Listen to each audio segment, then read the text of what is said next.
Hey guys, this is Jon and Austin, and this is another episode of the Meatgistics podcast. Or should it be the Meatless podcast? Meatless podcast, good one, nice. So over on Austin's other side, you can probably see a bevy of goods to be eaten.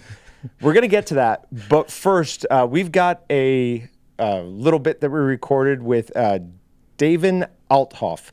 He is the director for Commodities and Marketing for the Missouri Farm Bureau. Awesome conversation. I think you guys are really going to enjoy it. Specifically, we talked about the use of antibiotics in beef, and it was fascinating. I thought it was great. It was good. All right, so we'll send you to that. So we've got Davin Althoff with us today. He is the director of Commodities at the Missouri Farm Bureau, Marketing and Commodities. Sorry about that. Davin, tell us a little bit about your experience, how you started this or getting this position. Well, absolutely. First and foremost, Jon and Austin, very nice to meet you guys and appreciate the opportunity to be on the podcast with you. So as you mentioned, I'm the Director of Marketing and Commodities for Missouri Farm Bureau. I've been here since April of last year. My background, to give you a little background about me and who I am.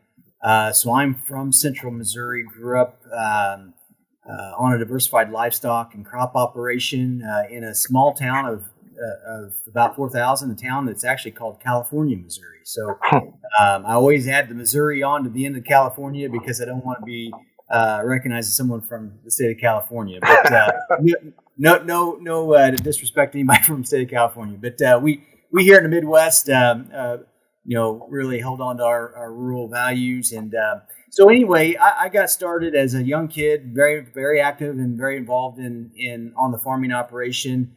To this day, still very active and part owner in our farming operation. We primarily have a stocker backgrounding operation. We background anywhere from 700, 800 head of feeder cattle a year.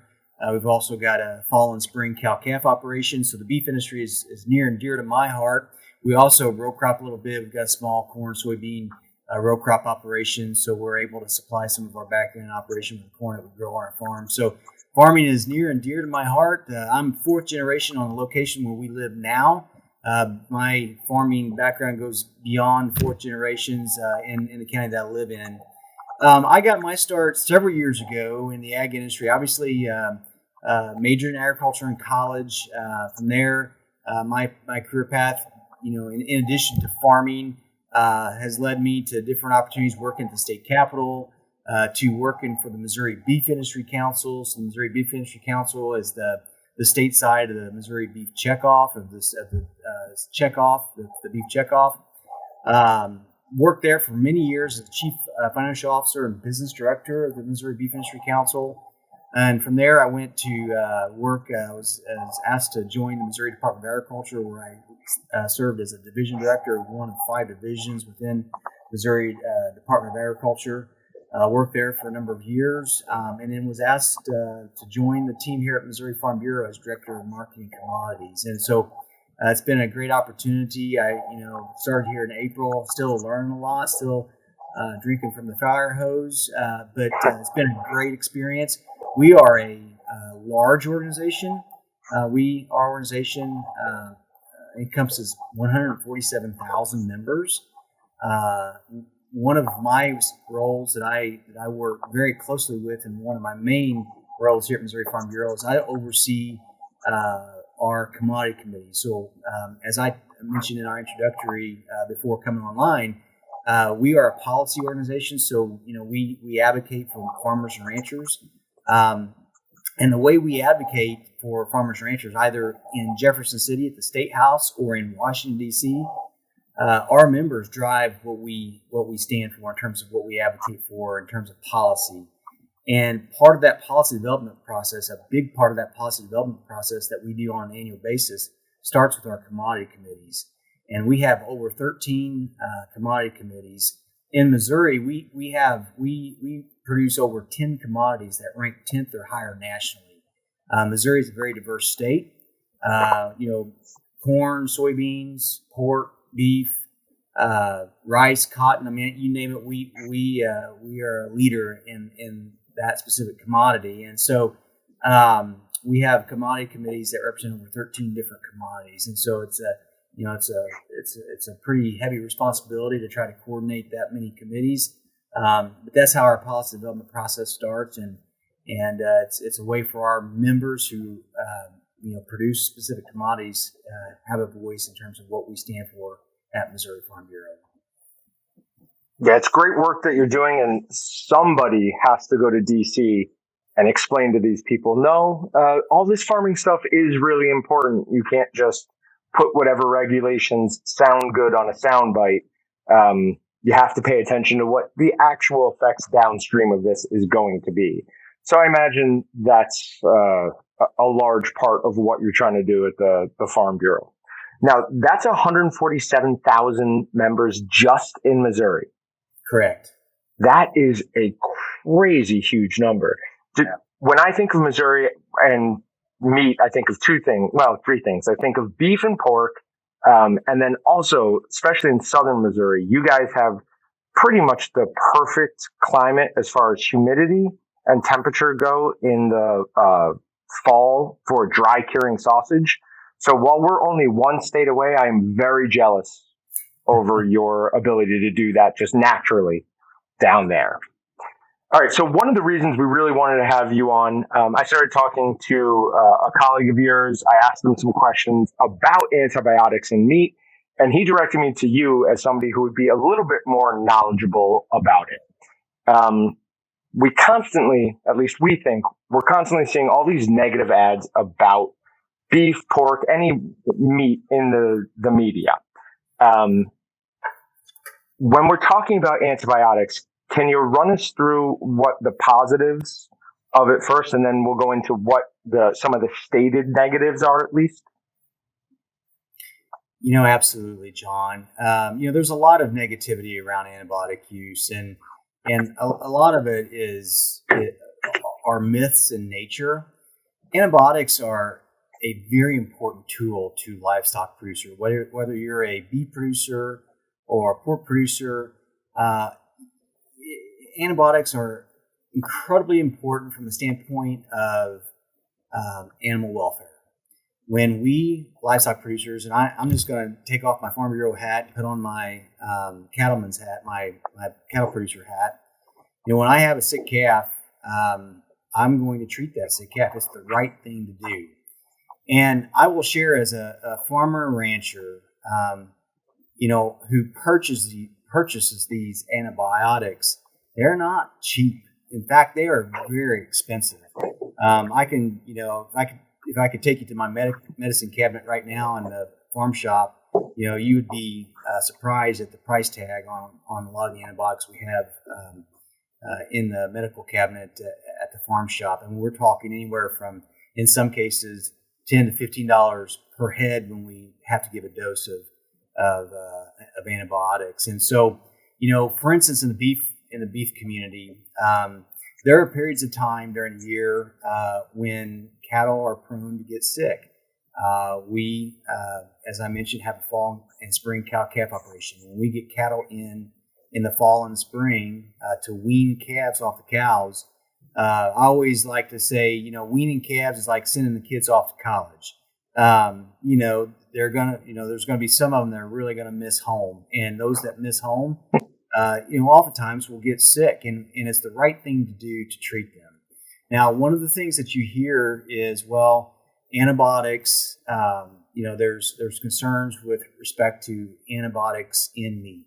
The fact of the matter is, there are very specific laws as it relates to antibiotic use. For us producers, we have labels that we have to follow. It's the law for us to follow those labels. There absolutely cannot be any residual antibiotic in an animal when we take it to slaughter or to sale.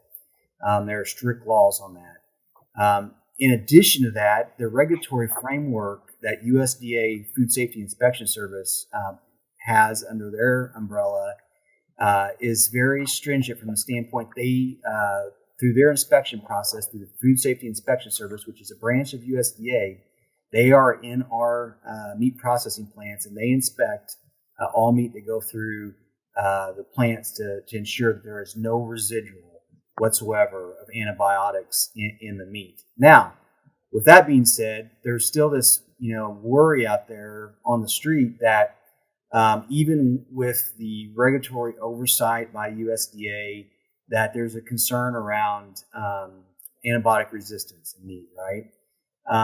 One of the things I would share is that is a very complex issue. It is not an issue that can be pinpointed to animal agriculture only. This issue involves human health.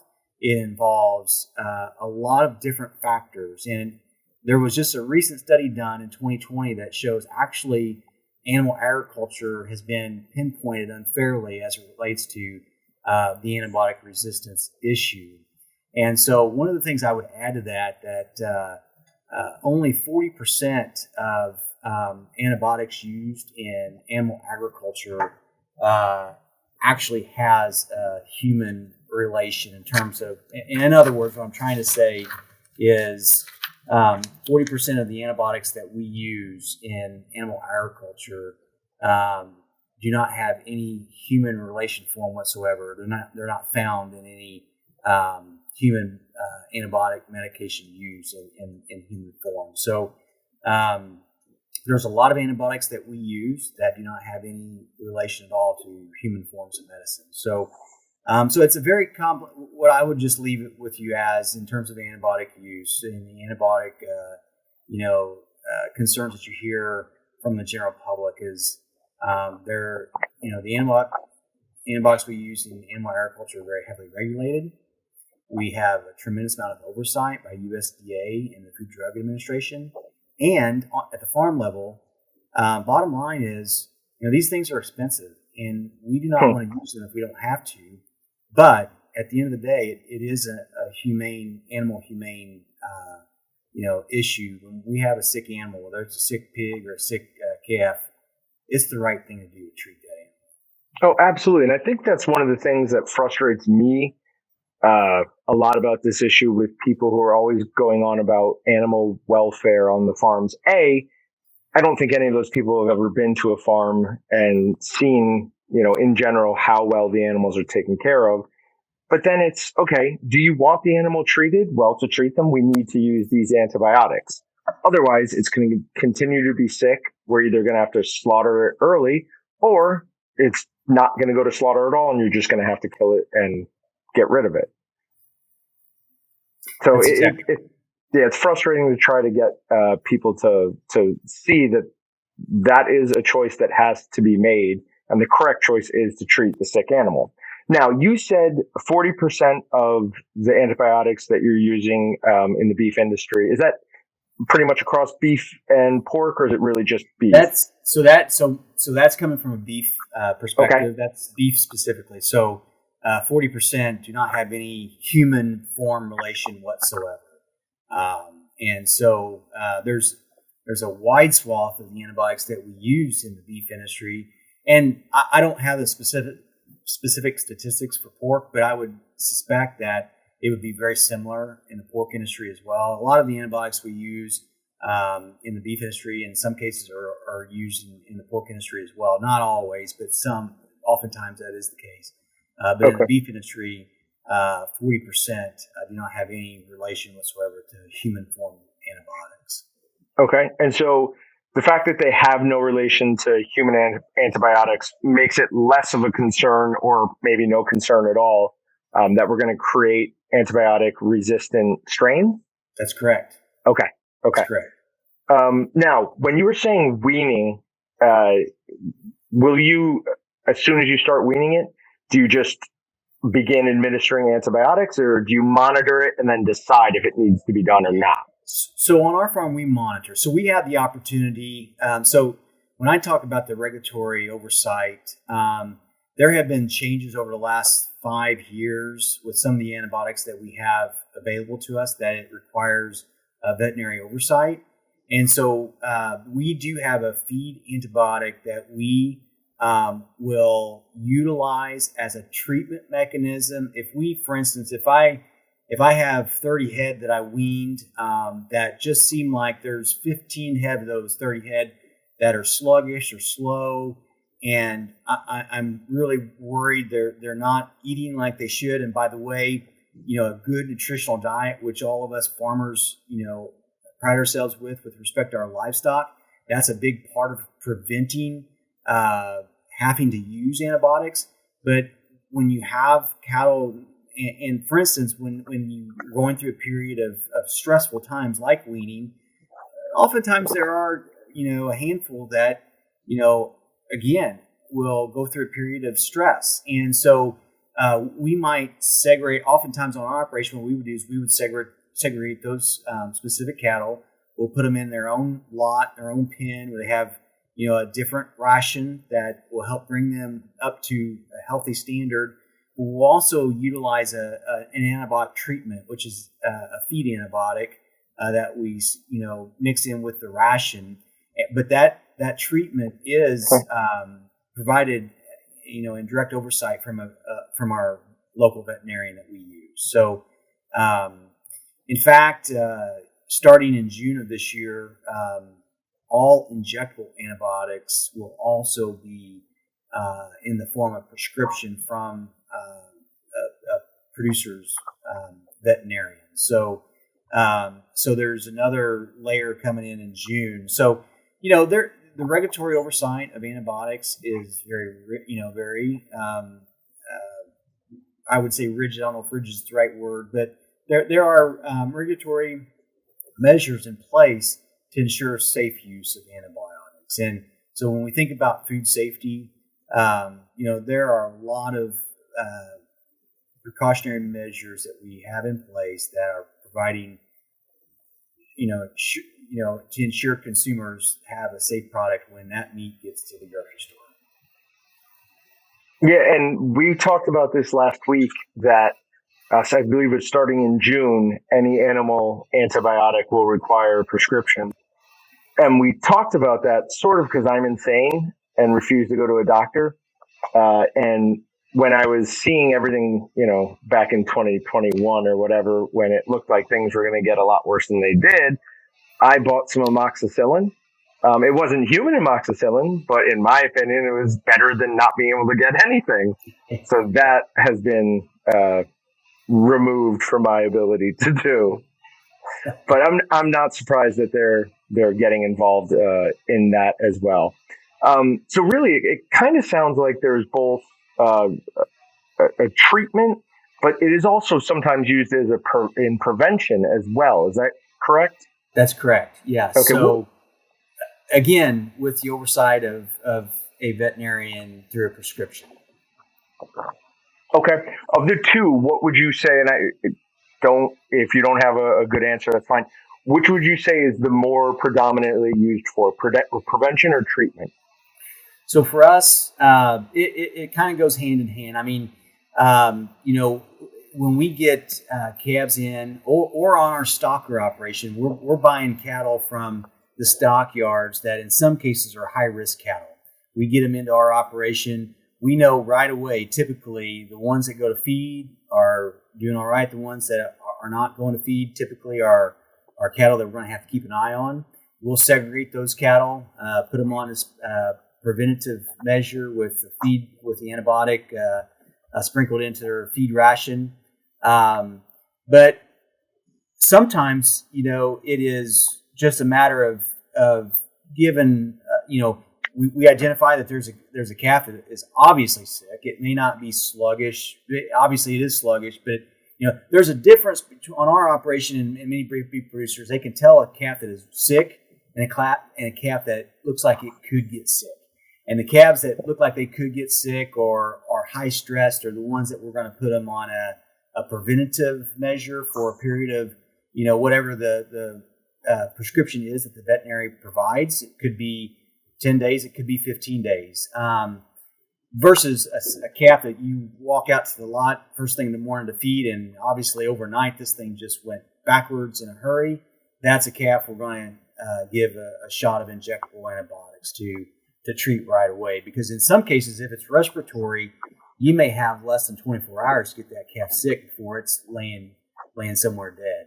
Oh, so it truly is a matter of life or death for some very sick animals. And again, it goes back to the humane thing to do is to, we want to treat them so that they can get better. Yeah, Austin's brother-in-law is a cowboy, and we had him on a couple of years ago.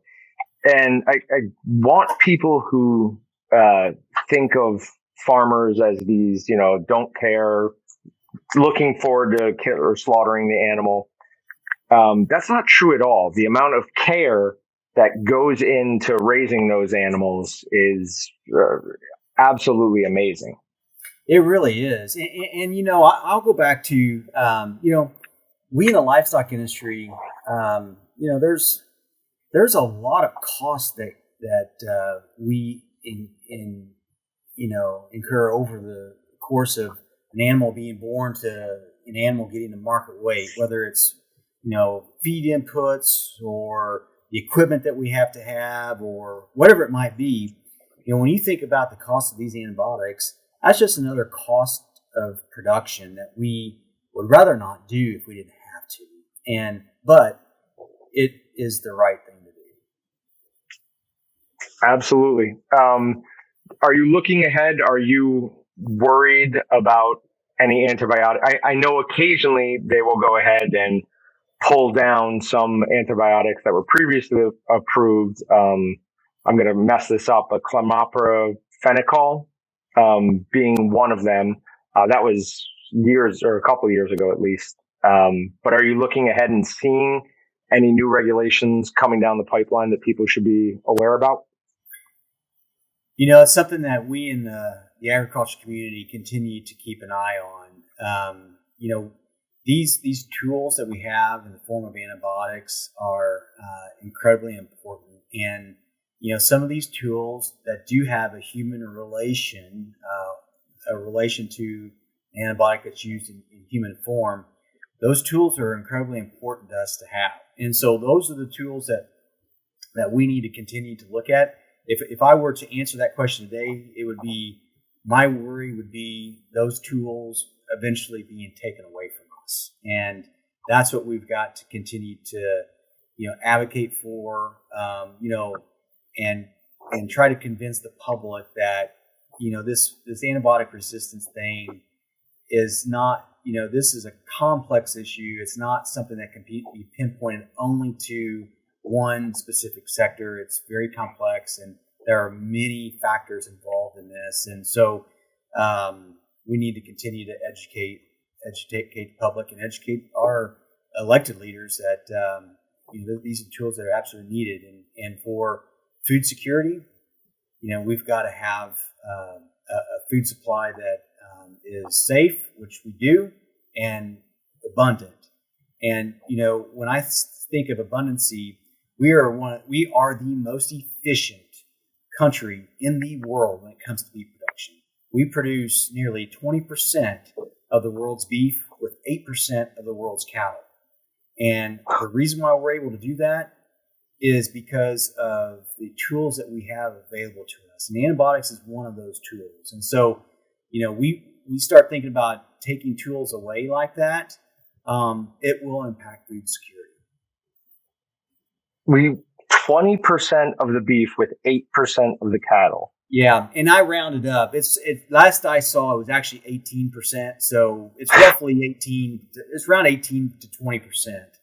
I haven't seen that statistic in a couple years, but yes, it's nearly 20%. 18% of the world's beef from 8% of the world's cattle. Well, as far from a consumer standpoint, I'm certainly doing my part to eat as much beef as possible. I eat a ridiculous amount of beef. I think one of the important things to push when we're trying to educate people on this is that currently there's a very, very small chance of you getting any beef that has any trace of antibiotic in it. I don't know how that can be done, but that is something I think would ease a lot of people, because I think a lot of these people just think, oh, this animal had antibiotics, so I'm going to be eating some trace remnant of that, when that's just not true. You're exactly right, Jon. the meat supply that we have available to us in the U.S. Is very heavily regulated. And again, USDA Food Safety Inspection Service, I've been through some of our big plants. In fact, I've been through Cargill plant in Dodge City, Kansas. I've been through several other big plants.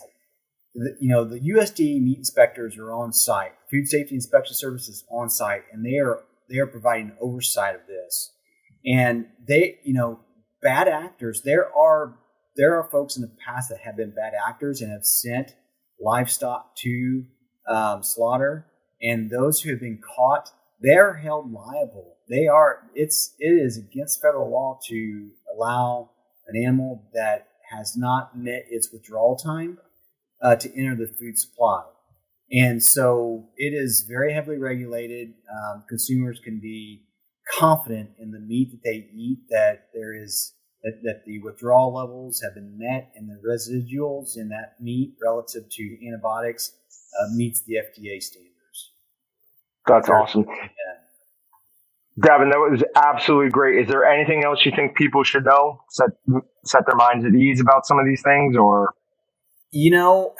John, I just go back to, again, we as a United States of America, our food supply is the safest food supply in the world. Our meat supply is the safest meat supply in the world. We as an industry, the livestock industry, and I'm going to go back to the numbers again because my background is in beef. When you think about the amount of beef that we're able to produce with the number of cattle that we have globally, we are an efficient food supply. Not to mention these tools, when we talk about, one of the things that we hear from consumers is sustainability. And oftentimes in the meat industry, we get pointed at as being unsustainable. With these tools, our U.S. agriculture contributes less than 10% of U.S. greenhouse gas emissions. And less than 2% of that 10% is contributed from the beef industry. Less than half of that is animal agriculture in general. I think it's less than 4% of that 10% is animal agriculture in general. We are absolutely incredible in terms of what we're able to do in our country with respect to agriculture and with respect to our meat industry. And it's these types of tools that help us get there. And if we take these tools off the market, and by the way, tools that are regulated, tools that have protocols in place to ensure safety, to ensure food safety, if we lose these tools, we will go the opposite direction as it relates to our ability to produce, and it will have an impact on food security. Absolutely. And anyone who doesn't want to believe that, I encourage you to look into what happened in the early 2000s when Denmark tried to completely cut any antibiotics from their hog farming. Total nightmare. So in our opinions, they absolutely have a part, and it was great to hear that from an industry expert such as yourself. Hopefully that will help educate a lot of people. I hope so, John. Really appreciate you all inviting me on today, and it's good to meet you guys. By the way, where are you guys from? We're Wichita, Kansas. Okay, Wichita. Awesome. Well, hey, I had a shout out for Kansas. I was in Dodge City. It's one of the plants I went through in Dodge City, and that was very educational for me to have a chance to do that. And back in the day, whenever I was at the Missouri Beef Industry Council, I had a wonderful working relationship with the Kansas Beef Council, and Kevin Thielen over there and in Kansas, and I worked closely together. And so appreciate the opportunity to be a part of you guys' podcast today. Well, we appreciate you taking the time, man. Thanks so much. And we're back. Movie magic. All right, let's talk about it. First, Austin and I did a weight loss competition for about 6 weeks. The punishment changed a few times. At one point, we were going to try the Pocky no chip or one chip challenge. No chip challenge would have been easier. But, we're not exactly young studs anymore. So I was looking at a couple people who got sent to the hospital from that, and I was like, well, maybe we should not do that. Austin then told me, oh, good, because if that's what it was and he lost, he wasn't going to do it anyways. So we started playing around with some other ideas. We let you guys have an opinion on, or throw out some options on it. And the one we settled on was going vegan for a week. So Austin requested some time to prepare. And as you can see, he has prepared and prepared well. Do you want to walk us through a little bit of what you're thinking you're going to eat? Yeah. So, one, I needed to make sure that I got like plenty of protein, and I know I'm not a big fan of the like meat alternatives out there. So, I don't know that I'm gonna be a fan of these. But the first thing I bought was like protein drinks, Soylent. Right. Protein drinks. So they're playing off the Soylent Green. Yeah. So I don't know, I got like 6 different flavors, but I brought a couple of them here. Cafe mocha and strawberry, 400 calories a deal. So if I can't stomach some of this other stuff, I'm hoping I can at least slam down some drinks to at least make sure I get some calories and protein in me. Because I am concerned that I'm going to lose a lot of weight this week because I'm just not going to want to eat enough vegan stuff. Oh, I would imagine. If it was just vegetarian, I could probably do this fine. But when you start going vegan, like I specifically bought things that are labeled as vegan. So I didn't want to just go, this is probably vegan. I'm trying to like go as legit as I can here. So as we go through, I will take pictures and post on Meatgistics, and I'll document everything as I'm going so you guys can make fun of me each day. So as you hear this on Friday, I should already have 2.5 days of posts out on Meatgistics. So if you haven't already seen it, follow along. Hopefully someone out there will encourage me instead of just slamming on me, because this next week's going to be rough. Send him pictures of pepperoni pizza and beef and everything else. At the end of this podcast, we should weigh you. You don't have to announce it, but just for us to see if you actually lose weight during it. Okay. All right, so what do you got next? So I got some gluten-free, non-dairy burritos. That sounds terrible. Made with organic beans and rice. Sounds so bad. Yeah. Because I am an absolute cheese fanatic. I got a couple things of dairy-free cheese because I hope this is good because I'm going to add cheese to everything. It's not as bad as it used to be. Early vegan cheese was truly disgusting. And then they figured out how to make it melt, and it got a little bit better. I know all this because my wife was vegetarian for a while. I got to figure out what I'm doing for bread. But I got cheese. Why can't you eat regular bread? I don't know. Does regular bread have dairy in it? You put butter in it, and Yeah, you probably do. I'm pretty sure some of the bread I've made at home at times I put milk in. I know I put butter in. Okay. So, okay. I don't know, but nonetheless, if I don't have bread, whatever. Got my stuff for mornings. Got some Morningstar Farm sausage patties. I tried to find like crumbles and some other stuff, and I don't know. If I find it, I don't know if I did. If I find it, I'll grab you a bag.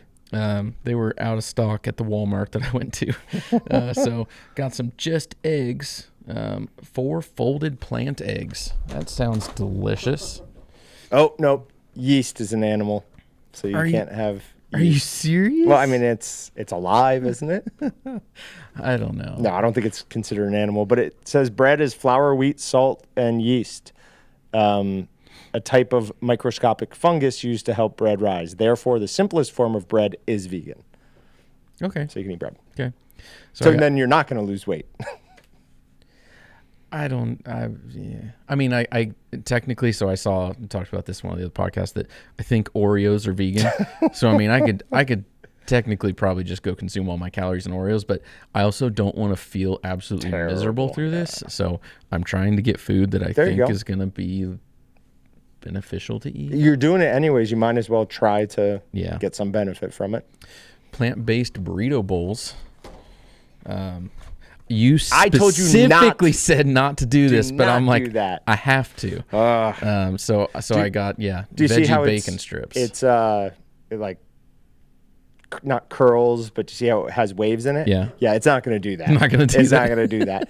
You'll get used to it, but don't just do it on a regular plate with nothing on it. Or if you overcook it by even a little bit, you won't be able to get it off the plate. No. It looks like a dog treat, the bacon strips. Yep. That's what it kind of looks like on the picture. So that has me concerned. And we've all eaten those, so. This looks like one of the best things I got. Let me see it. But the picture might not be that good. It won't be that good. They look like delicious chicken tenders. But yeah, we'll see what those happens you'll there. like. The other chicken tender things. Oh, the sausage patties. Oh, those are sausage patties? I thought that was because I told you to get the buffalo Morningstar one. Okay, so that's sausage. Dude, my patties. favorite part of that is like, look where it says chicken. It's chick-in. Yeah. Chicken. So deceptive. I got several packs of trail mix. That's excellent. Because I'm like, if anything, I can just sit down and eat.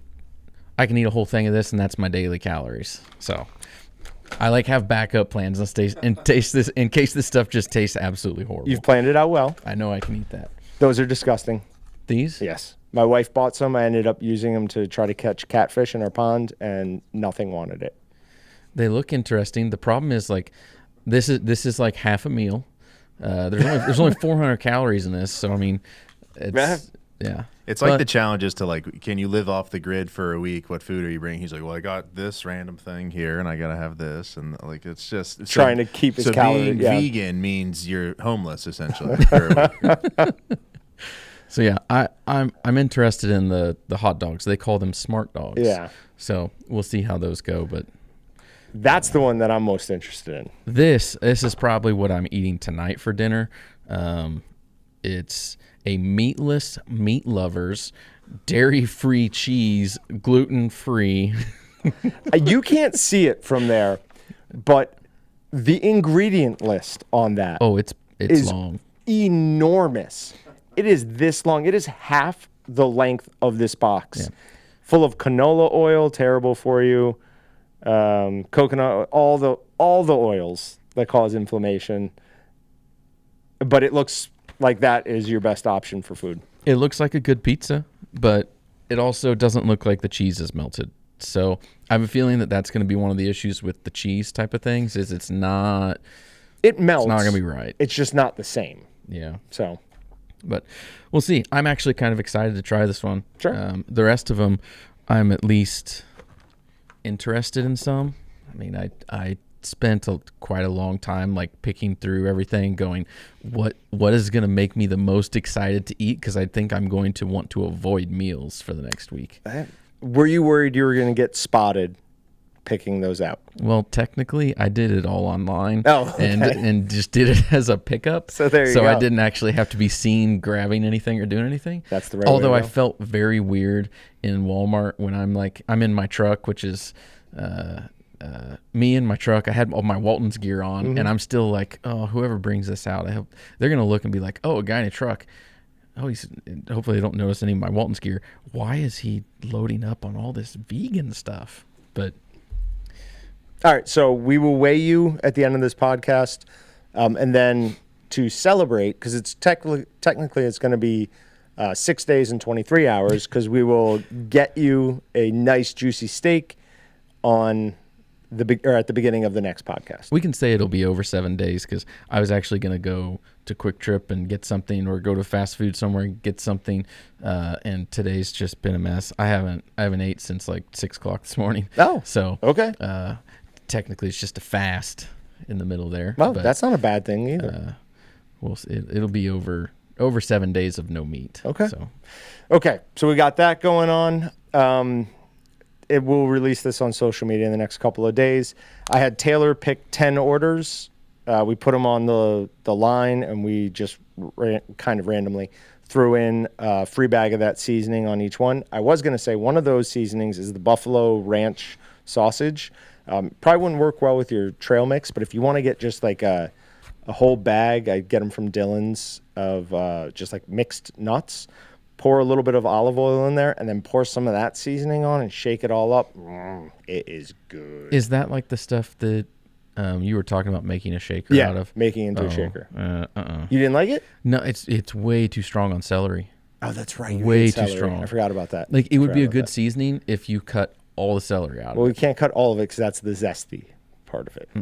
That's the gross part of it. All right. Then the other thing, a couple of months ago, whatever, I wanted to respond to some things on Twitter, and I don't have a Twitter, so I was going to use Walton's, and I was like, well, I'm not going to tone this correctly. So I created a Meatgistics Twitter account, and I have been going on occasionally and just sort of like, not necessarily picking fights, but somebody said they're like, well, you know, nut milk is so much healthier for you than cow milk. And I responded, I was like, yes, One is made in nature and the other is made in lab. One of them is definitely more healthy for you. And then a couple other just like little shoddy things at vegans. But I did compliment a vegan. She had 3 pancakes that looked absolutely delicious, like they're nice and fluffy. So I said, credit where credit's due. Those look delicious. So trying to not be. But if you want to laugh, because it's just going to be basically as a not comedy, but it'll be way more extreme than what Walton's would post. Check that out.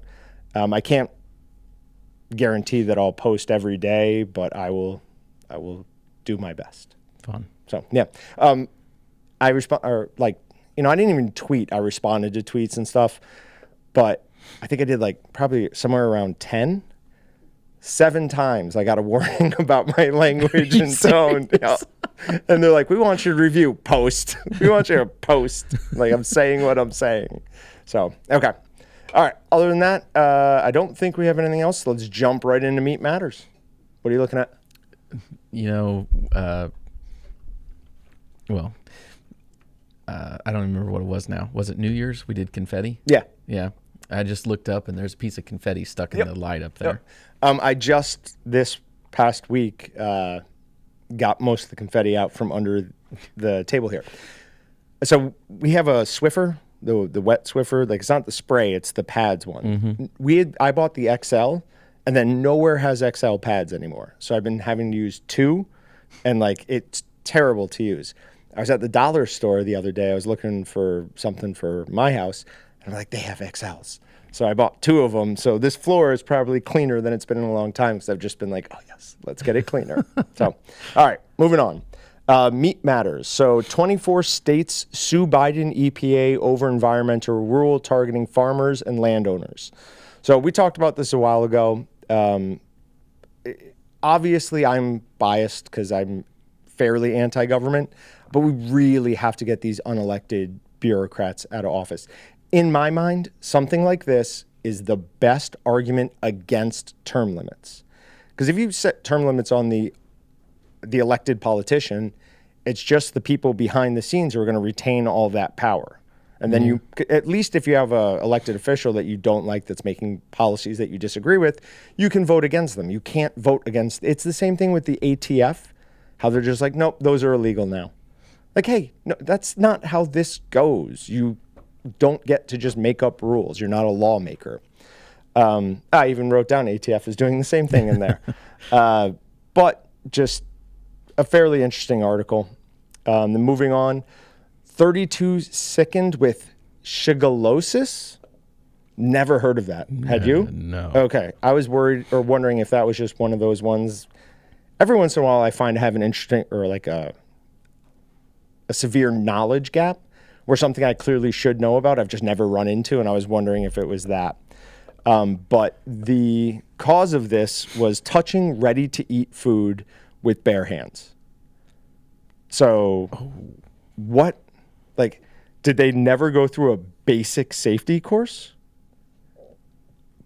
Every once in a while, I'll get a comment from somebody who's like, you shouldn't twist those, like link your sausage with bare hands. I'm like, no, they're going to be cooked.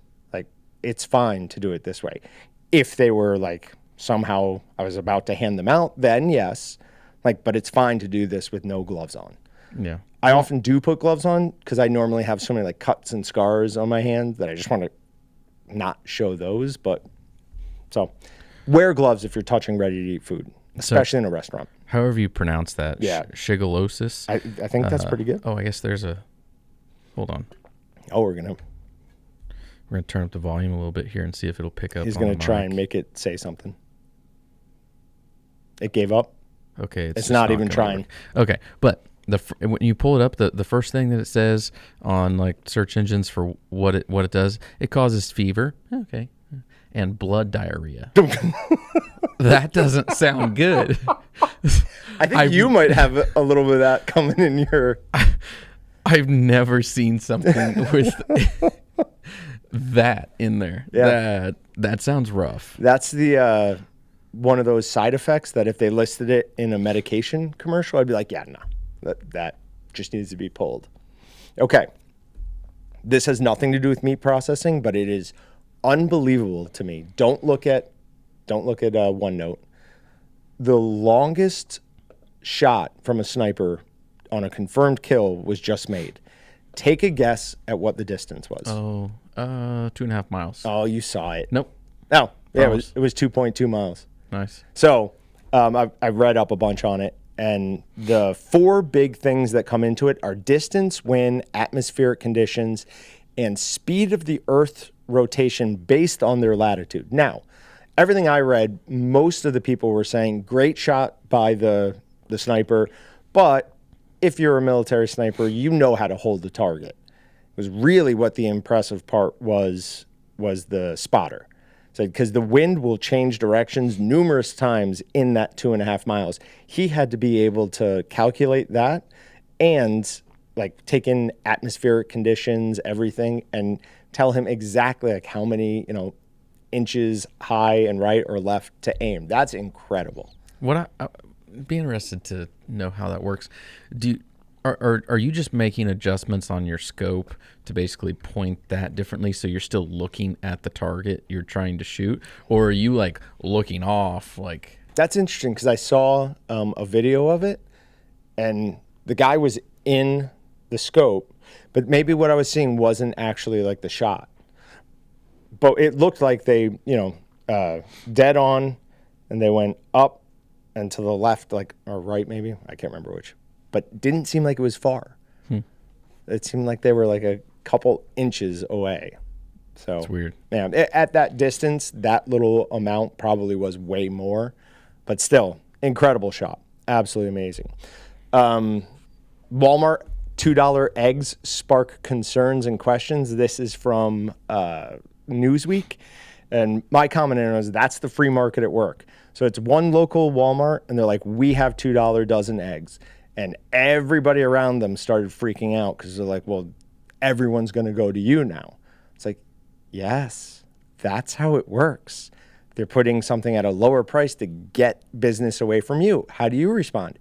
You're going to have to lower your price.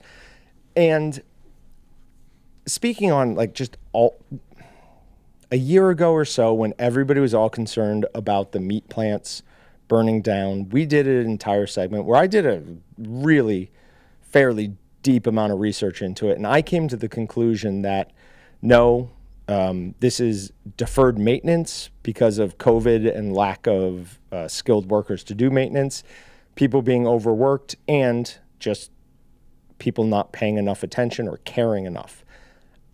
I'm not sure I agree with myself anymore. When you look at like the train derailments in the last couple of weeks, you look at these fires that are mysteriously breaking out. You had the one in Florida. You had a timber yard in New York City that burned like unbelievable amounts. And then we just had one in Chicago, a steel mill, catch fire. I mean, at some point, you have to ask yourself, if I was a country outside of the U.S. and I wanted to disrupt us to keep us from being able to interfere other places, this is the type of stuff. Are we under attack? Yeah, I don't know. I don't know. 358 on 2/22/2023, John Tremley calls it. No, I would doubt it. It just,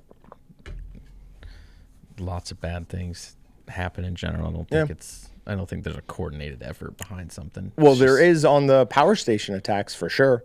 Think so? Oh, 100%. I mean, people are shooting at them. It's not like trees keep falling down onto them. People are going out and attacking them. Well, yeah, but is it like a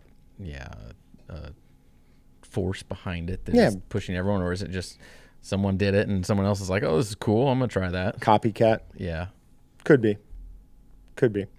But we'll save diving deeper into that when your dad's over in Europe so that he can't get to me. All right. We've just seen an exceptional once-in-a-millennium space explosion. How did this make meat matter? Don't worry about it. Don't worry about it. I only find this funny because the light pushed out by it isn't behaving as they expect from a huge gamma ray explosion. So instead of saying, well, looks like we don't understand how light waves move through space, they start talking about like peculiarities and like, oh, this was, a one-off exception. No, just admit you don't understand what's going on, and everything you've based physics on for the last couple hundred years has probably been wrong. People have been wrong before. It doesn't matter what it is or what industry or what area of science like we're talking about. Like, in my opinion, a lot of it is all just people's best guess, because 100 years from now, there's going to be something that people learn that is totally different, that just totally destroys what we're doing now. But we made our best guess as to what to do here. Yep. That's just how it works. Yeah. They're going to look back at us in 100 years and go, they really thought the megalodon was extinct. And the entire time it was in the Marianas Trench. So I also brought this up because Patrick and we used to have a girl who worked here, and she previously worked for NASA. And we would always taunt her because all like the space pictures, they're all art. They're not, that's not really what it looks like. She would get so mad. Like, no, NASA is lying. All right. So early herd rebuilding could happen through the bred cow market. And for whatever reason, that took me out of there. Okay. The USDA cattle inventory report showed a 4% reduction in beef cow, a 6% reduction in heifers held back for retention, and a 5% reduction in heifers expected to calve this season. But there could be some good news on the horizon. We talked about this a little bit last week, but there will be producers who have feed resources and believe profits are to be had in 2023 and 2024. The quickest way for these producers to increase the feeder cattle supply is through the addition of bred cows or bred heifers. Bred heifers receive a premium over bred cows. For example, the price ratio of bred heifers to bred cows has averaged 2.5 over the last 5 years. In other words, bred heifers on average are 2.5 more expensive than bred cows.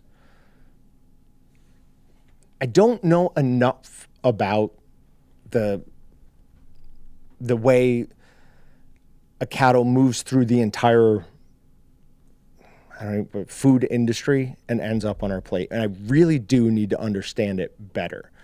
Because if you had asked me 3 years ago, I'd just be like, yeah, no, there's, cows. There's different breeds of cows, but pretty much, a cow is a cow, and I'm going to eat a ribeye or strip steak from any of them. But that's not the way it works at all. We might need to have your brother back on, or brother-in-law back on. Yeah, and have somebody who can walk us through a little bit more of that. We should kind of pull that all together, because neither you or I are really a super great expert on fresh meat either. Get some more to kind of fill that whole story in, because we can fill in the story great, like some fresh meat to cured meat, making some sort of further processed product out of it. But that very beginning part, I'd have a lot of questions there. It'd be interesting. We'd get some better answers on. Do you know, and rough estimate is fine, do you know what percentage of our commercial customers used boxed beef? Oh, I mean, that's a lot. A lot? Like 80% a lot? 90% a lot? I'd hate to put an exact number on it. Fine. But the reason a lot of the small processors out there still use boxed beef of some sort is because if you're selling to the public, it depends on what you're doing. But if you're selling to the public, if you are doing harvest yourself, you are not going to be able to harvest 20 cattle a week and perfectly split that up to sell to your end consumer exactly what they want. They're going to want more ground beef or more ribeyes or more of something than you don't have. Right. So it's kind of a give and take. If it's someone that's doing only custom processing, I mean, they're not bringing in boxed beef because they're only doing custom. But I mean, there's also people out there that don't do any harvesting themselves, and everything is brought in. Right. So it kind of depends on what that small processor is doing. What's their niche in the market? Because there's some people that literally do everything from A to Z, but a lot of times people don't, and so it's just going to depend and vary. But a lot of people use boxed beef. So if I open John's deli, whatever, and I bring in boxed beef, that boxed beef has come from a USDA inspected plant. So I am then good to sell that to the public, right? I just have a health inspector. I don't need a USDA inspector at that point. No USDA inspector. Yeah, should just be health inspector. That should be all that you have to have. Should buy. There's Prost. Have you ever been to Prost in Wichita? It's a German sausage company, but I don't like their sausage. We should open a shop that's just, we bring in boxed beef and lunch and dinner once a month or once a week. Serve sausage. Yeah, technically, we could sell meat if we brought in, boxed beef that was USDA inspected. With what we do here at our facilities and what we have, we could turn it into something and sell it. Yeah. We don't, because we just don't want to deal with that. Right. But that's also part of how we get around what we do with giving stuff away at times. We're actually because we bring it in, like we buy it from USDA inspected. We're bringing it in. We are not USDA inspected, but we do have right. But the places that we're buying it from, like where that was slaughtered, it was USDA. We inspected. still have some level of inspection, but not from the USDA. Right. It's just from state of Kansas. Local health inspector. Yeah. Which is what we would deal with if we bought like a restaurant. Yeah. Yeah. Okay. We're doing a fundraiser here for Fairmont Coffee Company, I think is their actual name. They're over by Wichita State University. It's a outreach program for area Lutheran churches. Goal is get people to come in with coffee and then have it be a Christian environment and try to witness to people. Yeah. But to help them raise money, they're going to do a deal. I guess but you should be involved in all this. Okay. I volunteered to help. Okay. They're going to quote unquote sell, they're going to ask for donations, and people that donate can then pick their brat flavors that they want, and we're going to make a ton of brats and give them out for free. Yep. And we're going to have help doing that from them, so they can stand up against the wall until it's time to clean, and then we can all walk out. Like, that's how making sausage should be. Yeah. Should be all the fun with none of the cleaning. There'll be some of that, but someone, even if you have them do a lot of cleaning, there's going to have to be multiple of us that are involved, because do you really trust someone who doesn't know what they're doing to clean every nook and cranny of everything? Fair point. All right, identical twins go on separate vegan and meat diets to see what difference it makes to their bodies. So one of the identical twin went vegan, and one eats meat and cheese diet. Though it just said that, it didn't say what other stuff he was eating as well. I'm assuming it wasn't just meat and cheese. But the vegan one dropped 4 pounds and 1% of body weight during a 12-week study. That's a reasonable amount. I mean, that's not too much. The 1% body fat is totally doable through any other means. The one who ate regular went from 13 to 15% body fat and added 10 pounds of muscle. That's impossible. There is no... Unless he has the genetics of a Ronnie Coleman or a Flex Wheeler, he did not add 10 pounds of muscle in 12 weeks. That's not happening. It'd be pretty hard to do. In general, I think at best you're going to add, a pound to a pound and a half? And that pound and a half is like the outer limit. So either he's doing steroids, which, sure, whatever, but there was a picture along with this, and that guy didn't look like he was doing steroids, or they're just throwing out numbers for some unknown reason. I had to, the thing that got me going on getting into my Meatgistics Twitter this morning was one of the first things I do as soon as I sit down is I open news.google, and I look through, see if there's any industry or interesting news stories that we should talk about for the podcast. When I'm done with that, in that search bar, I type Great White Shark, so I can keep up on all the shark news. And I saw one, I clicked on it, and down in the bottom, he's like, it had a shark's tooth, or a shark, great white shark, whose teeth commonly grow or commonly are 7 inches in length. I'm like, well, that's just the most ridiculous thing I've ever heard. I can't let this stand. I have to contact this author. So I looked at the bottom, and there was Facebook, Twitter, or like something else. And I'm like, nope, Twitter. So I logged in the Meatgistics Twitter account, and the first tweet I think we've ever sent is like, hey, you're thinking of a megalodon. There is no great white shark with 7-inch teeth. So a little bit of backstory. So I don't know if you know, but that is the article that linked to. I was very confused when you started talking about it, because that's the article that was linked on the one you're just talking about. So, No. Yeah. I don't know if we can or should talk about that on air, but They're inside joke for us. that is actually what it. Interesting. No, that's not the article I meant to talk about, obviously. I imagine you were shocked when that came up. That's not quite as bad as my, what was it called, Patrick? The baskets? Self-care? Wellness baskets. It's not as bad as the wellness baskets story, but it's not great. All right, last story for the day. Shark attacked by dog after it jumps into the sea directly onto 12-foot hammerhead shark. That's the best story I've ever heard of. If my dog attacked a shark, I would never shut up about it. I would start every conversation with, hi, I'm John Tremblay. This is Brutus. He attacked a shark. I would have to fire you because I'd get so sick of hearing your story 5 times a day. But it does. It jumps right onto the shark from the beach and goes at it. Oh, there's a video of it? Oh, there's a video. Oh, that's amazing. And you can see the people on the, I guess they're on a boat, like, oh my God, what is going on? But no, dog swims back to the shore and is totally fine at the end of it. That's crazy. That's awesome. Favorite story of all time. So are we going to eat shark on a Willet barbecue?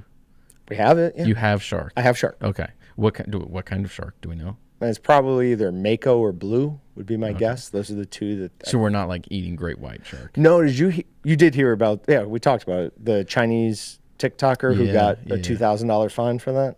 So, she's a hero as far as I'm concerned. All right, we got anything else? Nothing else. Cool. I'm not going to hit the table today. As always, remember to like, comment, subscribe. Do we do that on this, Patrick? Yeah, kind of. As always, remember to like, comment, and subscribe, and visit waltons.com and meatgistics.com to find everything about the meat. Thanks for watching. I'm John. And I'm Austin, and pray for me this week. He'll be, check Meatgistics for his posts. See you guys.